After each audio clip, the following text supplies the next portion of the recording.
All right, third part of this question, let's do the CPT codes. And right away we see that 6413 is in the first part of all these answers. Move that over a little bit. So if we go to our 96413, that's just for our chemotherapy. We just need to know how long we did our chemotherapy. So if we scoochie on up here to the beginning of this question, we have chemotherapy started at 11:45 and it ended at 2:15. So that's just 2 hours and 30 minutes. So that's tied to a guideline. You need to know right away if you need to add the 15 and then if you're going to add times 2. This code is for 1 hour. This code is for the next hour. I know that, and we can't bill for the additional 15 minutes per start time or the 30 minutes that's left over. So I know right away that my answer will only have to be C or D. Now, the interesting thing about this is if you learn the process of elimination, we can use this chart right here to help us. In that process of elimination, I know everything in the yellow is all in the same question. We know our first code is absolutely going to be that. And if I'm looking for process of elimination, I'm looking at this third column where everything is all green, then the fourth column where everything is big blue, and then the last column where it's purple. So if I was doing the process of elimination and I already came up with I have to get rid of A and B because I know we can't times 215, then I know with the process of elimination that my answer is C for this question, and I could move on to my next question.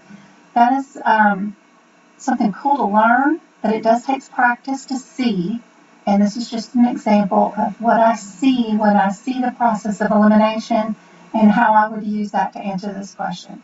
But we'll go back up here to the answers and I'll show you why it's the right answer. Let me check and make sure my screen looks good for you guys. Yes. So we've already eliminated A and B because we know that we can't times 2 or 15. So what is our next different part of C and D that we just need to check and see? And that is the 75 and the 61. What is our 96375? 75 is for each individual IV push for this patient. How many IV pushes did we have? IV pushes, if you remember, are anything less than a certain time frame in our coding guidelines, and that is going to be in our guidelines on page 828 and 827, or in my notes that I write out for you at the beginning of this chapter. So if we look, we have everything says IV, we have an IM, but we also need to know about the times. If you look at the times here for our Benadryl and our steroids, you can see that they're less than 30 minutes of time. And the heparin we don't bill, and we don't bill the normal saline. So just knowing that those two are pushed into the IV and they're less than 30 minutes, we know we have those, and we've got our little lorazepam. So we know that we're going to do that 75 code for each.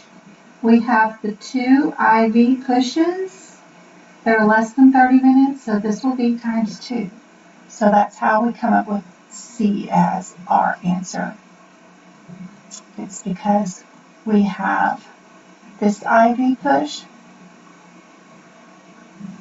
and this IV push that are both less than the time required for them to be considered part of an infusion. Those are the 2 pushes. So I hope this is helpful. It's pretty advanced.